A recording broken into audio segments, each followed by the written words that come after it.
Hi, everybody. Welcome to. I think I can safely say this is Opimian's first ever whiskey tasting online, if not whiskey tasting in general. I would ask you to mute yourself because somebody's playing really bad cello or something. And, so I think you've already been drinking. It's Michael Lutzman here, one of the managing directors of Opimian. And we're going to give a few more minutes to let people in. And so you have to put up with me for a bit, talking and telling really bad jokes. And we've got a bunch of people here that are whiskey experts that I am not. I do have the whiskey with me, so I'm going to get to try it. Look, the bottle is full because I'm going to wait for direction from the experts about how to drink this. I actually have two glasses. I have one with ice and one without. So if we want it, we'll talk about what we call those. That's neat, and that's I'm not going to say that because I'll spoil the fun.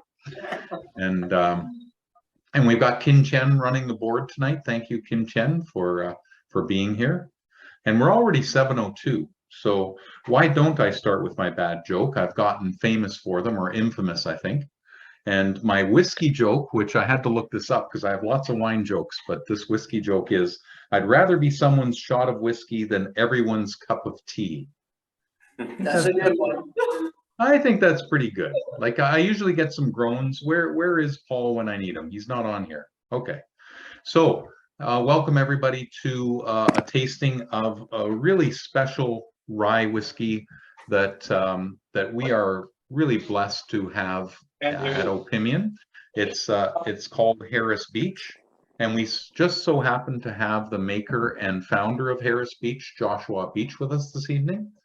We've got Zac Kvas with us as well, and he is the owner of Kvas Fine Beverage Company. And he's gonna talk to us about how to serve this, and he knows everything spirits related and about how to make a drink, even when it's straight up whiskey. And we also have Joao Barrote. He is our member service and logistics supervisor, and he just so happens to know whiskey really well. So we've asked him along so that he can talk much more intelligently about this than I can. So, without further ado, we're 3 minutes past 7. There's no particular end to this. If people are engaged and want to ask questions through the chat, and Kim Chen and I will keep an eye and ask the boys. But over to you, Joshua and Zac. Hello, everyone. Welcome. Hello. We're told not to talk over each other, so I'm trying to keep quiet. Yeah. Oh, and I did have to say that I asked them if I could introduce them as friends, and they said absolutely not. Soulmate. Yeah. So, just color-wise. Yeah. It's an affair, a whiskey affair. Yeah, welcome. I wanted to introduce my product to you and a little bit about my history and how I came to making spirits, and I'm straight into the first few products we have to offer you. So I did it starts, I guess, with my master's in brewing and distilling from Heriot-Watt University. Heriot-Watt University is kind of the de facto whiskey university in Scotland, and so I went there to do my master's. After which I bounced around a few brewing companies for a while, but ended up out in BC with a colleague of mine that I did a master's with. And he was launching a brand out there and asked me to come on as a partner. And so we launched Odd Society Spirits in East Vancouver, which is still going today and making some great stuff and winning awards. So it was a good out of the gates, you know. And thereafter I was getting homesick and wanted to come back to Ontario. I grew up in Waterloo and wanted to come back close to family. And this nice opportunity with Gretzky Estates, being their founder whiskey maker, kind of popped up on my radar and jumped on that. So I spent a bunch of years doing those, or creating those products and creating those blends and getting those products in the market, which was a great experience coming from kind of the craft side of things in Vancouver to a little bit more commercial production. For sure. while I was there, we were starting up a great bar program down at Gretzky Estate, and they hired some schlep to run it. That's right. Yeah, no, yeah, that's where Josh and I met. I was, starting the cocktail program there at Gretzky's, and we had the same opinion on cocktails and whiskey too. In the tastings, mainly that it makes good whiskey. But I can say it's so hard to launch a commercial whiskey brand, especially it's such a young industry in Canada still. The big guys like I don't even have to say who they are, but I don't know if we can say who they are. Sure. But the big guys, it's hard for them to make a name for themselves. So to launch, what Gretzky's wanted to do was launch a major whiskey in the market. So for you to do that with Rye was super impressive. And HB, Harris Beaches. Yeah. Man. So actually coming from that, I got great experience. Got great experience with that whole the way Canadian whiskey is made historically. We have this great tradition of how we make whiskey, which makes a lot of sense. Which I can dive into if anyone has. So few people know about Canadian whiskey. And the details of it, like what really makes, why it makes sense, and what's and why it's good, and why it's good, and why it's financially good, why it's flavorful good, and there's a lot to dig in there, and I can bore you forever. So we'll dive into that a little later. But it was a great experience with that. But I wanted to create something of my own, so I decided to launch Harris Beach Whiskey. And as such, the first product out of the gate is Rye 51. It is a 51% rye, a 49% corn blend, but rye really at the forefront. You don't see that so much in Canadian whiskey. Normally it's in the 5 to 25% range that you see the rye, but 51% is bold and big. It's huge. It's huge for basically American standard for bourbon. Exactly, and for rye, yeah. For any, if you put a name on it, like a bourbon is corn, you put a name on it, rye, it's rye. It's got at least 1%. So that's why I wanted to do that.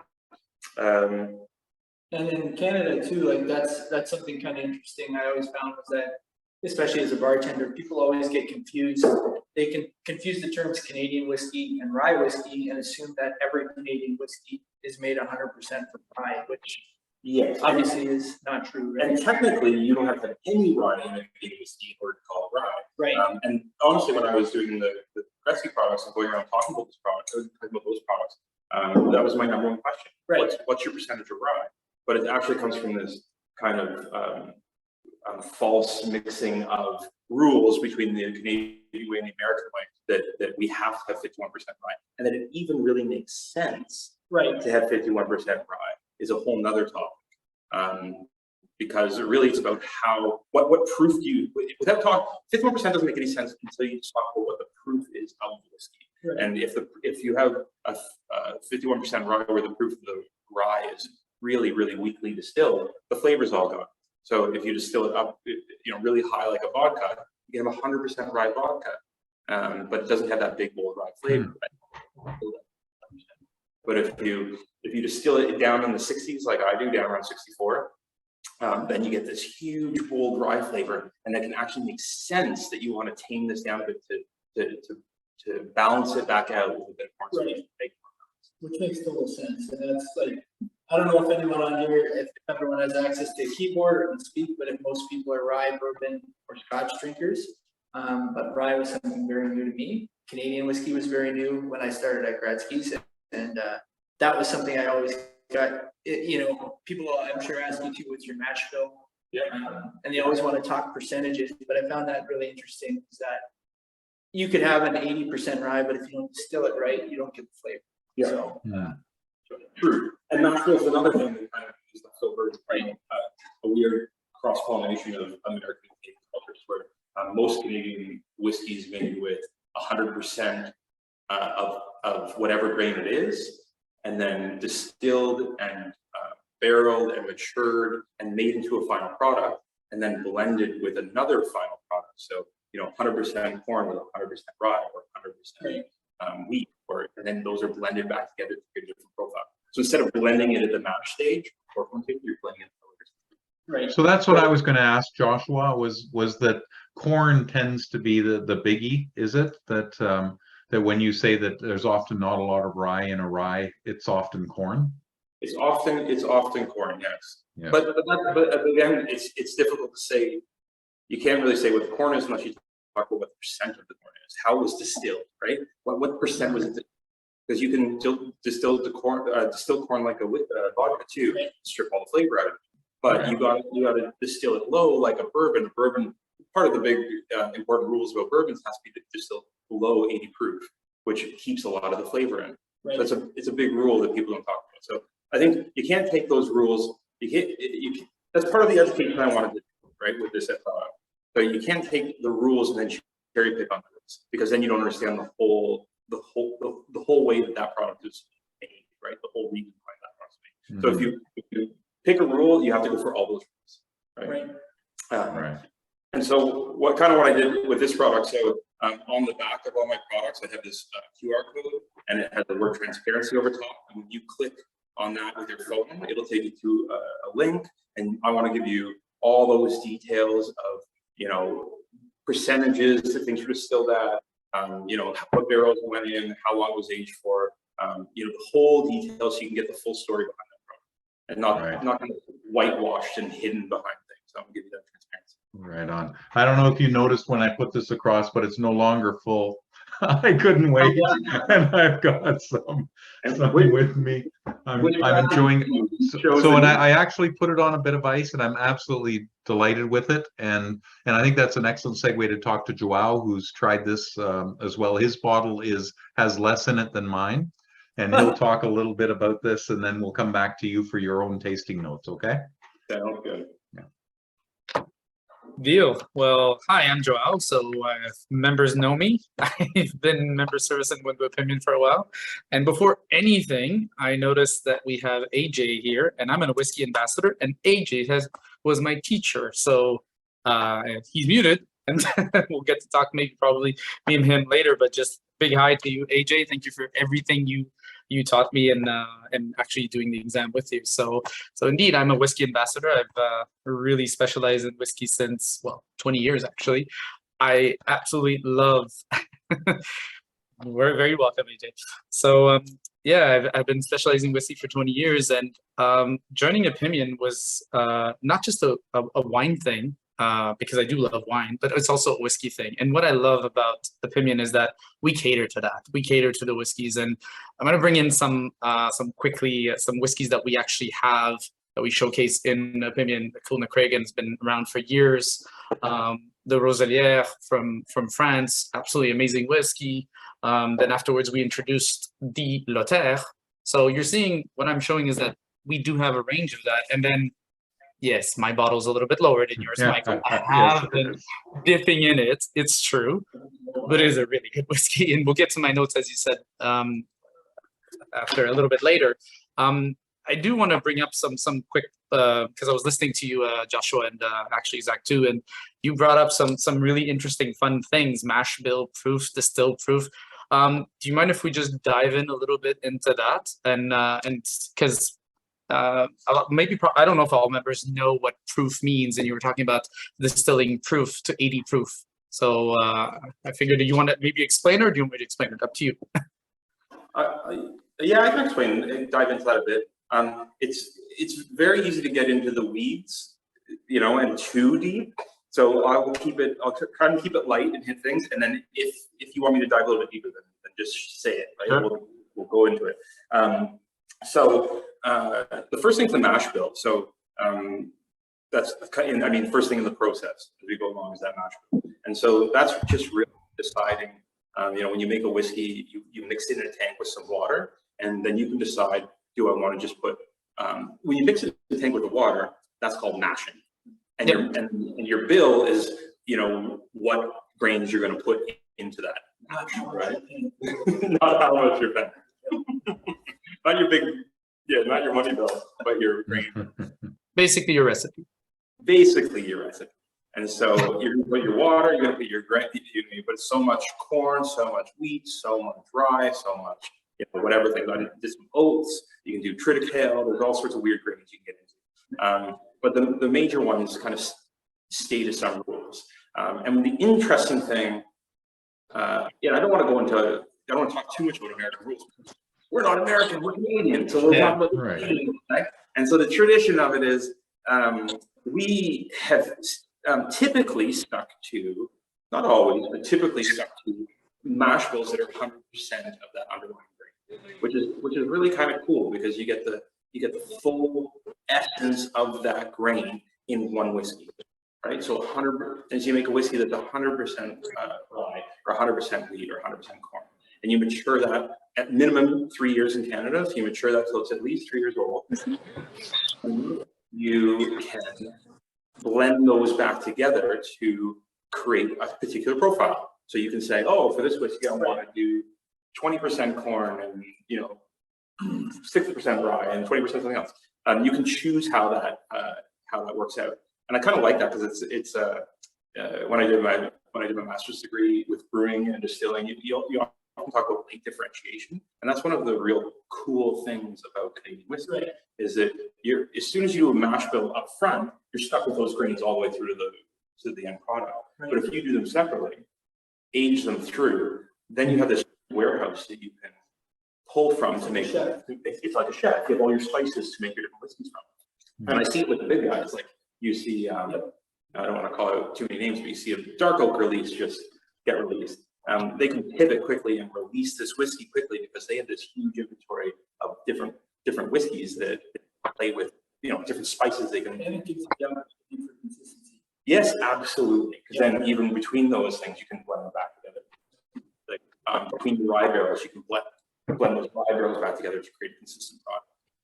Because even if the same mash bill, 70% corn, 30% rye. You were to do that every single time, it's still going to have variations based on how the grain came out and how things taste, right? Whereas if you have all those distilled separately, even though your one batch might be 75% rye and 25% corn, and one might be 70-30, those might be the recipes that taste the same, right? Yeah, 100%. And then you also have weird variations that you wouldn't even think of. Like I just saw an article on LinkedIn about how changes in atmospheric pressure affect your distillation of that day and the end product. So, if you're not taking all those variables into account, you're inevitably going to have variations in your end product, which means everyone needs to blend. And it's like, would you rather be a chef where you have 10 ingredients that are always different, or 10 ingredients that are always the same? Right? Yeah, same. And you can make. And I really like your analogy there, Zach, because distilling is that it's your chef. You have different ingredients, but those ingredients can be slightly different. Even if it's the same ones, it can be different. The peppers can be different sizes, taste slightly different. Example. So it is really interesting that you bring that up because that's kind of how it feels. So just recap quickly: the mash bill is that recipe, but it's a very specific type of a recipe. And you also spoke about proofing, and distill to 80 proof. So for those that are not familiar, would you? I just thought of something else before we jump to topics. The other thing that I like to say about blending also gets a bad name because people think of blends as from different distilleries. But I always like to point out that on topic of your spices always be different. Single malt distilleries always blend. They used to call it vatting. They don't call it vatting anymore. But when you have this warehouse full of single malt that's all the same, there's no way they're all the same. There's never a warehouse that's all the same. So you're always blending those back in order to create that consistent profile for your consumer, right? So that's an important point. So blending gets a bad name, but I think it really shouldn't. Every whiskey maker's blending. And it's a higher title than distiller, right? Master blender is higher than master distiller. Generally, yeah. It's like sous chef and executive. Exactly, the executive chef's blending all the spices straight on. Yeah. So in what you're saying, Joshua, is that a single malt is a blend of single malts. You got it. Right. And they're never consistent between barrels. And then you can get into all the details like how new is your barrel? Is it a virgin barrel? Is it 1 year, 2 years, 3 years, 4 years, 5 years, 6 years? All those whiskeys, you're gonna throw away a barrel after one use unless you're bourbon. You're selling it after one use. But you're always gonna be taking all of those variations and then blending them back together to create that consistent profile. Right. And those are just bourbon barrels. Then you have your your port barrels or your sherry barrels, and then those are first use, second use, third use. You know what I mean? You start to see the layers and complexity in a warehouse, and you'll start to see the mindset that, yeah, everything's a blend. Right. You know? So can you tell me what I'm tasting in the Rye 51 that just came out of the bottle, that you've got in the bottle under your hand there? Yep, Well, absolutely. So the mash bill, getting back to that, this is 100% corn with 100% rye, but the corn was distilled at a higher proof, making it lighter and more approachable, and the rye was distilled at a really low proof, around 62-ish. 65-ish, yeah, 62. And tons of flavor, really big, robust. Those products then are blended together, finished in bourbon barrels, virgin American oak, and French oak. And then those barrels are then blended back together to create a consistent profile. Right.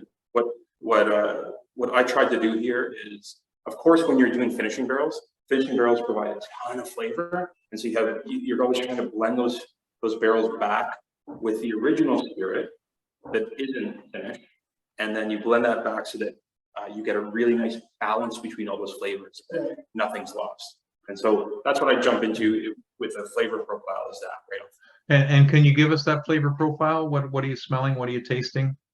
Yeah. So right off the bat on the nose, I mean, you should get different. Absolutely. Because, I'm going to tell you if you're right or not after. I'll finish exactly the same.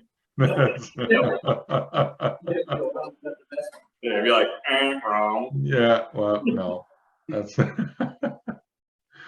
So, like, really off the bat, is that nose of those finishing barrels. So you get a huge, kind of those, like almost a burnt caramel, vanilla kind of notes coming off.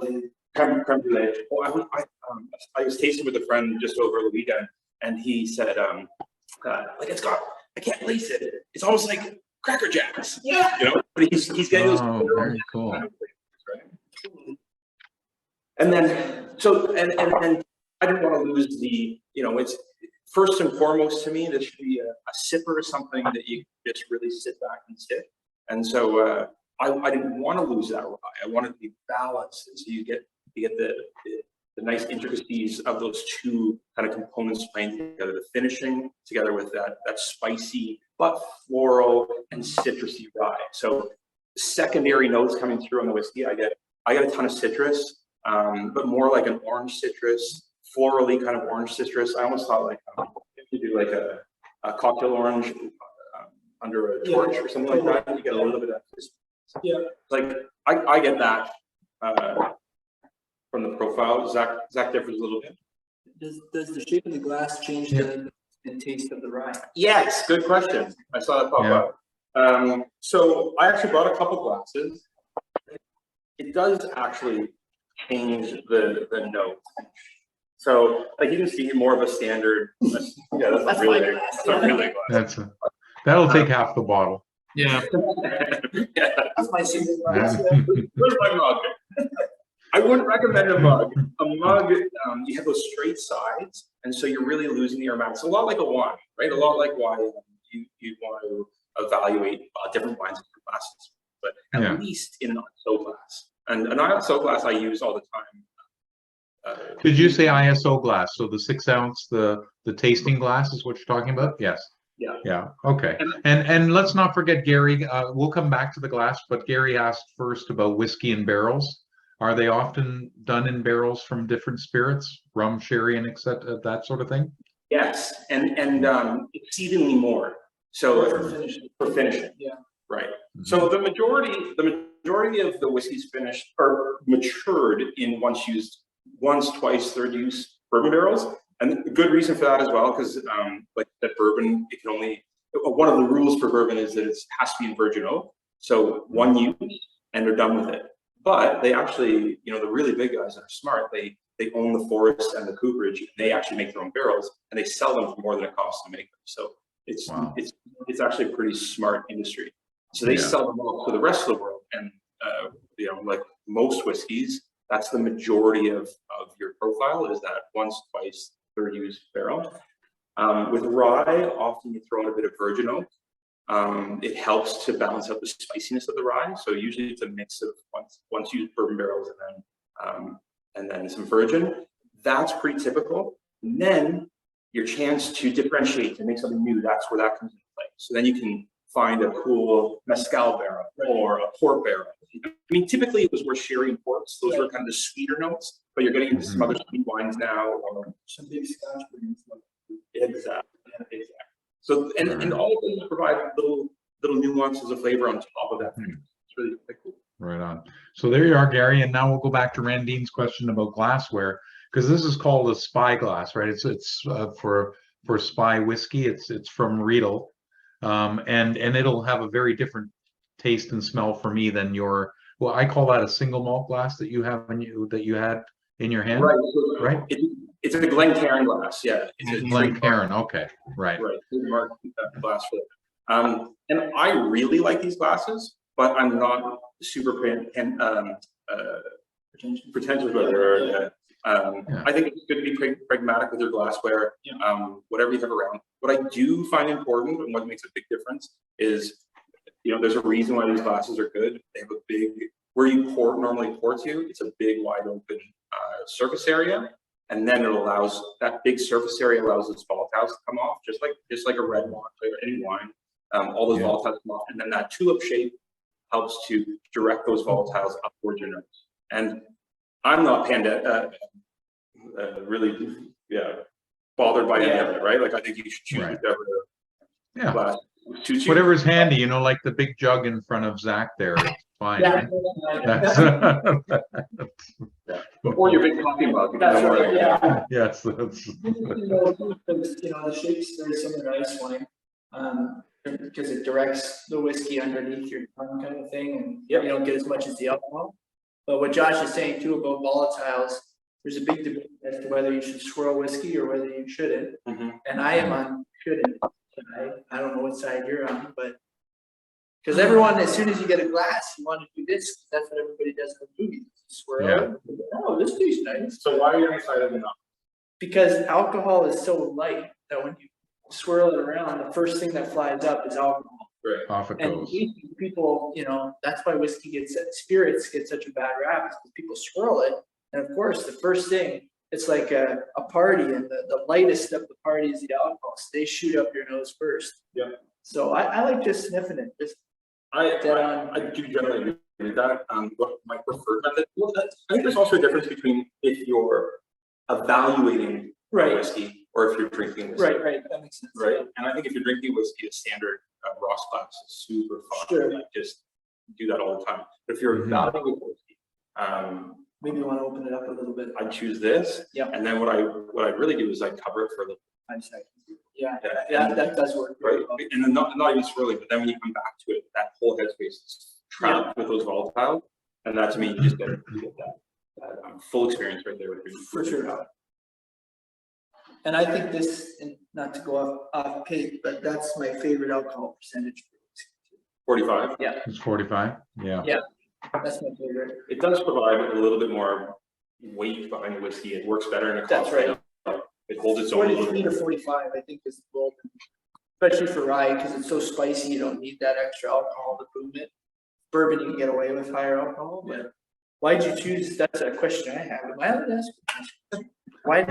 Yeah. Just the one though, Zach. That's it. Keep it down. Sorry about that. Joshua, I'm actually noticing how you're smelling the whiskey. I do the same thing as you. I slightly open my mouth and I just go from nose to nose, just really just humming. Like I'm saying that in French now, but I don't pull the whiskey. And I see that you're doing the same technique. It's like, so we're trying not to assault our nostrils with this. That's good. Right. And kind of, I'm also not, as I'm not pulling, I'm not closing off my mouth as well to the whole thing. I'm allowing that the vapors just kind of like to encompass the cavities in my mouth. Like, generally, sure. That makes any sense. We're not trying to assault. So for everyone, we're not trying to assault with the whiskey. We're letting it in. We're slowly, we're inviting it in. We're inviting the whiskey for a tasting with it. You're not just tasting the whiskey, you're inviting the whiskey in. Did you guys, Joel, did you and Josh have the same tasting notes? Was yours pretty similar or on the nose?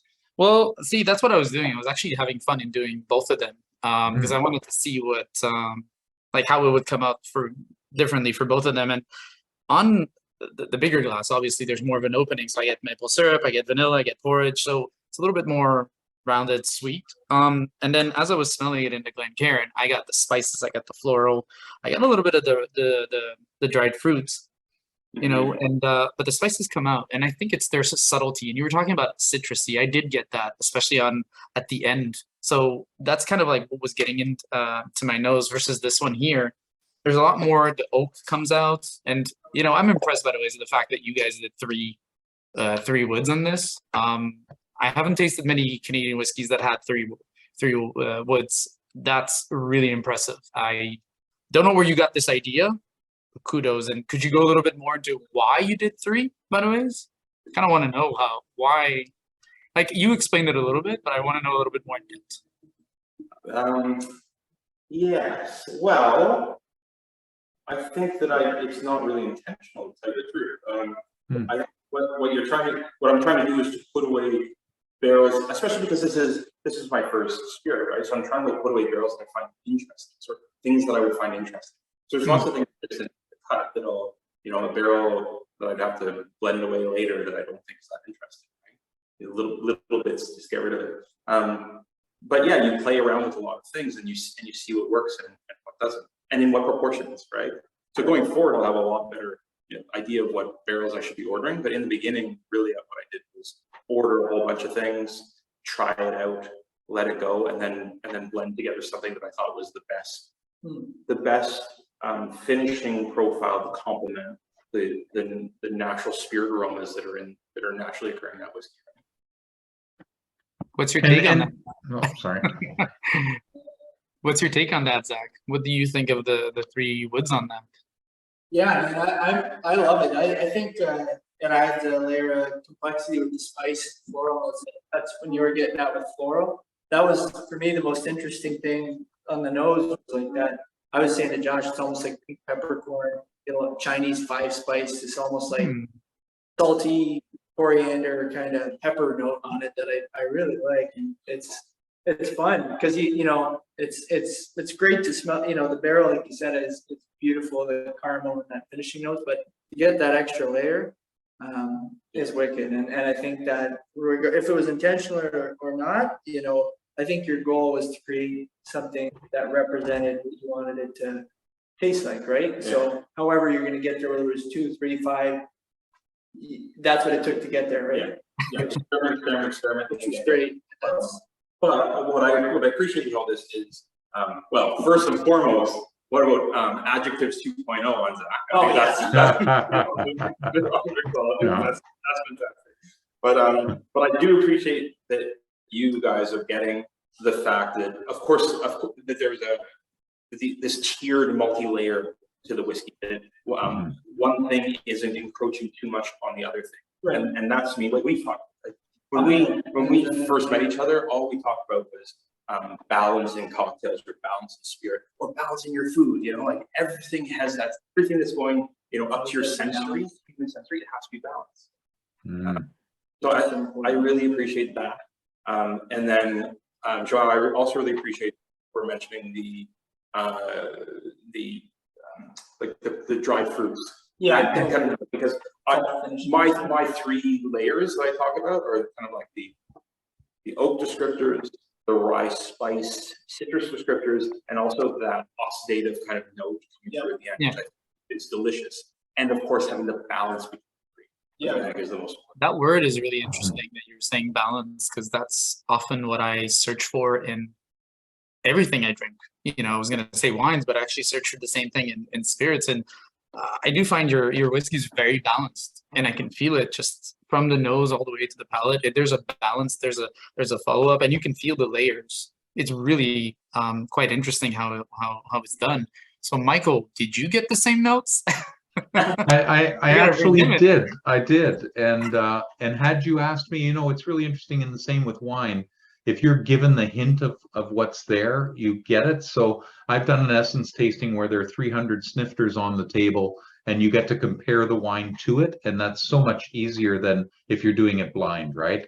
And I found the same thing here when you mentioned maple syrup, and then it's easier to find in it, right? And I don't think it's just the power of suggestion. I think it's there. It's just you need some reference when you're new to it. And I drink whiskey regularly, but not to the point of you guys, for sure, right? And I haven't taken the training either. So I try and stay in my lane in wine, right?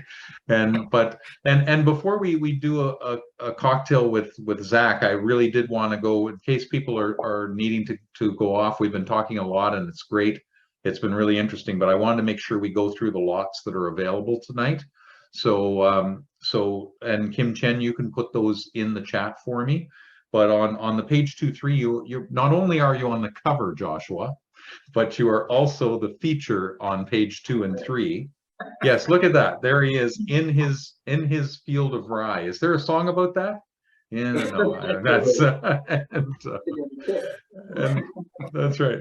And so page 2-3 is featured the Rye 51 that you have in front of you there. It's lot number 3689. And thank you for allowing it to be in a 1-pack. I know it's more expensive to do it this way, but it really, really makes a difference. It makes it so much more not only affordable, but just to give it a try. And I can tell you that I'll have no trouble buying this next time as well, right? Like that's fantastic. And I'm going to go straight to the Cask Club as well, because I think it's such an exciting thing. And I can tell you we're already in double digits on the Cask Club, and it only came out a week ago, right? People are signing up like crazy, and there's a very limited number of these. And this is, do you want to explain it, Zac, or what do you think? Do you want to give it a go? About what? Or I'm sorry, Joshua. Yeah, Joshua. No, sorry, Zac. Yeah, I want to hear it. Didn't mean to scare you there, man. I've been drinking, you know. Yeah, I do. I actually Yes. brought some props. So I brought some things to show you the whole story, right? Yeah. So we just on social, if you're watching earlier today, I did a short video explaining all of this, but I'll go through it all again quickly because I think it's super cool. And you don't have to get an experience to. I think the intention is to be able to offer something to the members where they can follow a whiskey all the way through from the beginning. Rye off the fields in our backyard into distill it, which is new make spirit, right into the end product.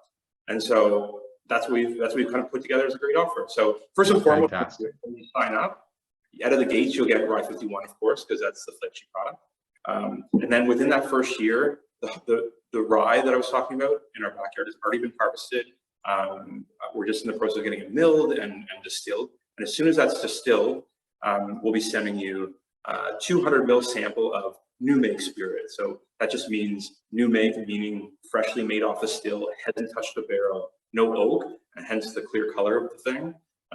And from that you just get the pure essence of the rye, so spiciness, but also that biscuity, grainy kind of notes coming through, which I think is super cool, and people don't really get it. And probably 4 Canadians have ever had a chance to try that too. So it's that's your distiller. Like it's just you don't get. It's an amazing opportunity. I'm looking forward to it. I think it'll change your mind. It'll open your mind to flavors when you're sipping whiskey. You'll think, oh, these are more spirit characteristics, and these are more barrel characteristics. Of course, there's other things like aging characteristics, which you can't you'll get later on. But it'll kind of open your mind to the whole process. So we'll send that to you in that first year, and then we'll meet and we'll talk about it. So we'll do a virtual tasting just like this, where we can go through the flavor profile, just talk about it. You can send me questions about whatever, right. And we can discuss it. And then, but wait, a year later. Next is we'll take those same barrels, pull samples again from those exact same barrels, send you out another 200 ml sample of 1-year-old spirit, which is not yet whiskey, of course. Because 1-year-old. You'll get tons of what's kind of cool is that the spirit will still be there, but you'll get tons of barrel extractive flavors. So you just pull all these extractive flavors into that barrel in the first year, but not like harmonized, not integrated, just really kind of spirit barrel in themselves. We'll meet again, talk about it. If you were good, you didn't drink all of your first sample. Yeah, that's right. And, Yeah. and you can go back. Who are you talking to? You already know me? Yeah. You can go back and compare the two. So be sparing, and when you're done, pour the rest back in. Right. But after 2 years, pull some more barrel samples, exact same barrels. 2-year-old, you'll start to see that integration of the two, the reductive characteristics of the barrel, oxygenation, and chemicals actually reacting with each other. We'll talk a lot about that. And then we can compare this one to this one to this one. So 2-year-old, 1-year-old to new make. And then we'll reconvene after another year, after we send you a full. And you're young enough, I trust that you'll be around and you'll do that. So. Exactly. It'll be in my trunk. That's right. I'll pick up my trunk if you can catch me. Yeah, a 6-pack of 100% Canadian rye from my backyard that we experienced through that whole process all the way together. And I love the word that you use, the word experience, because this is truly an experience. It's just not whiskey. It's an experience of how whiskey's made, and you get to talk to you once a year for 4 years, whether you like it or not, Joshua. We're talking to you. And drink anytime, no problem. So that Cask Club is an amazing opportunity, and again, they are very limited, and we've already had several people sign up, and that's lot number 3690. More information about it on pages 4 and 5 in the wonderful cellar. And so thank you very much for that. And then I think we should go straight into a cocktail made by this Rye 51. Yeah, absolutely. And that's just speaking to that Cask Club, I think it's so cool because when I was working at Gretzky's, I got to taste some of the stuff that was coming off. It's nuts.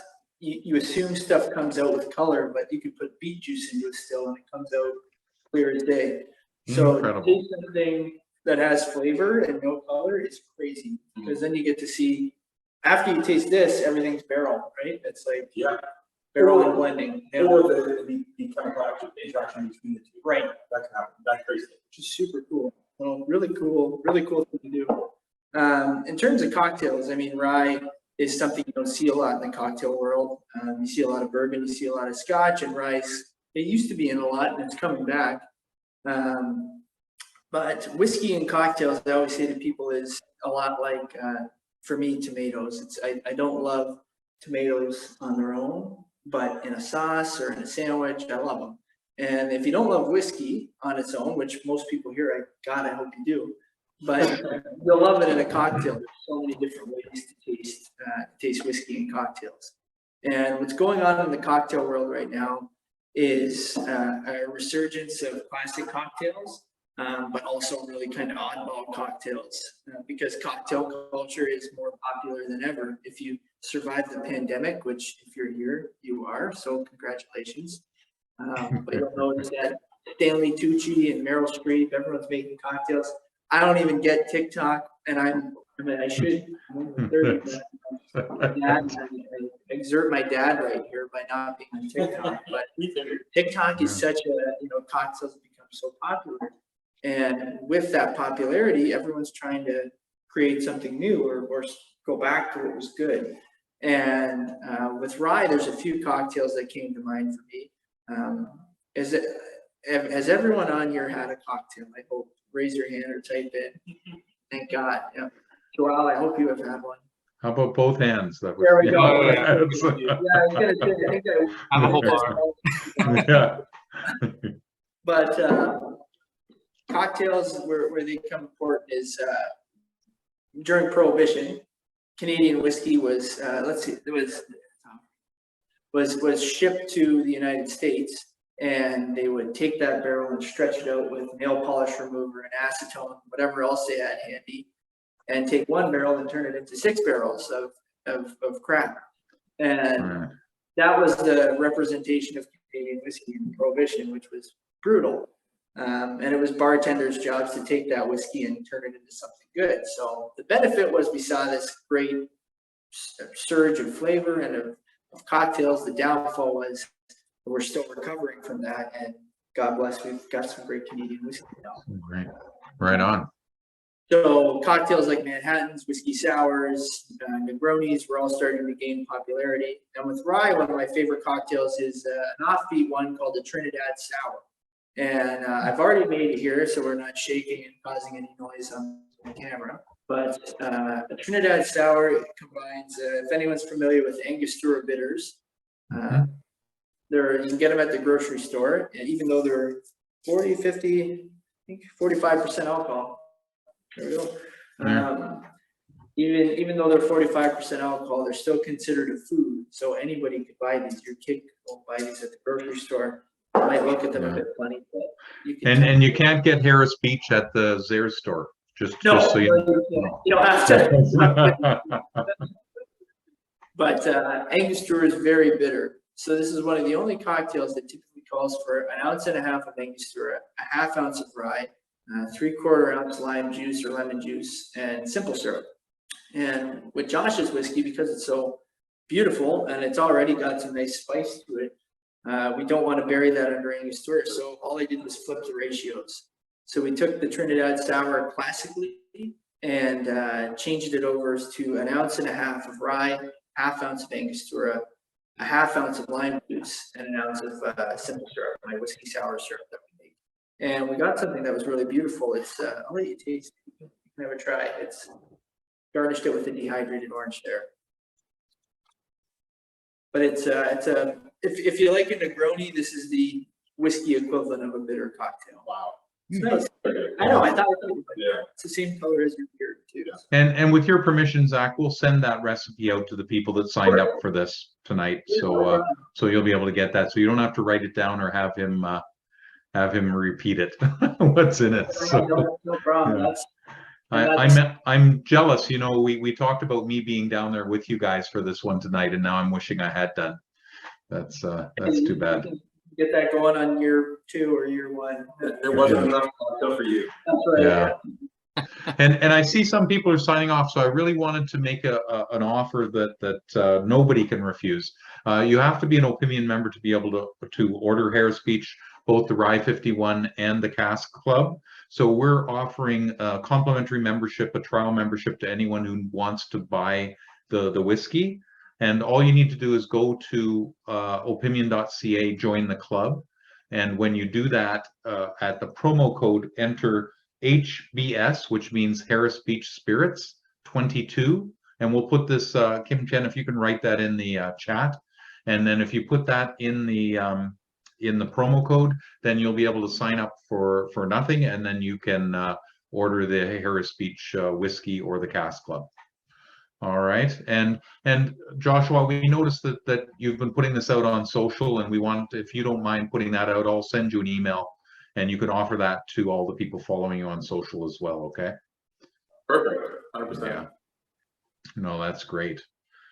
So, if anybody has any other questions, please put them in the chat.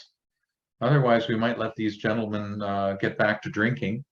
No, that's and you know what? Let me talk a little bit about these two. Again, being a novice at spirits, I've always enjoyed them.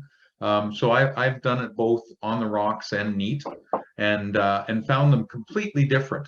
And I guess it shouldn't be a surprise that is the case. And even before the ice started to melt, and I own some of those ice cubes that don't melt in the drink, so that it doesn't water down the drink, so it just makes the drink cooler. And I find even the temperature, as with wine, it does change the aspects of the taste, doesn't it? And do you have a favorite, Joshua, about what temperature you like to drink this? Yes, I do. I'm a little bit of an elitist there. Like I spend all my time with my nose at barrels, so it's a little bit hard for me to get away from it. But the one thing, my eye opener there when Joao was talking about the different classes was maybe I spend too much time with my nose in one type of class, because your consumer is going to be doing all sorts of things with it, right? And yeah, I should be spending a little bit more time in different classes and making sure that it's the balanced drink that I'm striving to create in under all profiles and all glasses, right? So that was a good learning for me. But yeah, no, I really do like the Glencairn glass, but I also really love the Canadian glass. This is just, it's a lot like the Glencairn. It's got a really fine lip. It's good for, you know, this one I think if you really want to evaluate things, this if you want to just sit down and enjoy, just enjoy it. It holds more whiskey. Well, sit down and enjoy it. And at room temperature, Joshua? And room temperature 100%. I feel like Right. I feel like the drink's a little bit more volatile at room temperature. You get a Absolutely. little more going on. Yeah. And the last thing I'd say about it, I kind of coined back in my Gretzky days. There's lots of wine drinkers around there. I coined the phrase "do the drive-by method," and I think for people that aren't so into the volatiles of whiskey like I am, I really just recommend like just doing a quick drive-by from distance and then getting a little bit closer as you get, you know, Very interesting. kind of acclimatize your nose. I think lots of people, they first smell it, they put their nose right in it, and they get a burst of alcohol coming through. Whereas if you just get your nose acclimatized to that glass, it can just bring you into that spirit.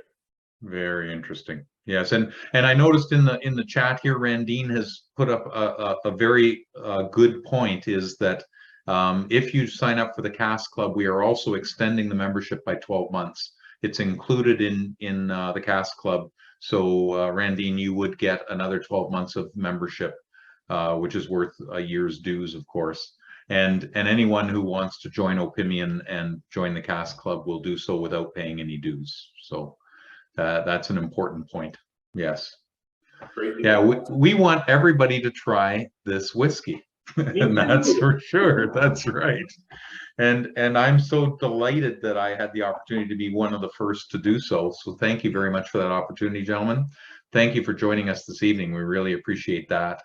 And look forward to seeing you again. I'm sure we'll be doing some other things together during the time that this is available during this 5-week period. So, all right. Okay. Hey, can I also It's thank my buddy? Oh, okay. You're friends now. Oh, that's good. Yeah, excellent. Thanks, Zach. Thanks, Joshua. Yeah. Thank you, Joao, and thank you, Kim Chen. Really appreciate it. And if anybody has any questions after today, don't hesitate to send one to memberservice@opimian.ca, and we're happy to answer them for you. Likely he's going to be answering them. That's right. Joao will answer everything. He knows all. He knows all. That's right. Have a great evening, everybody. Cheers. Cheers. Cheers, good night.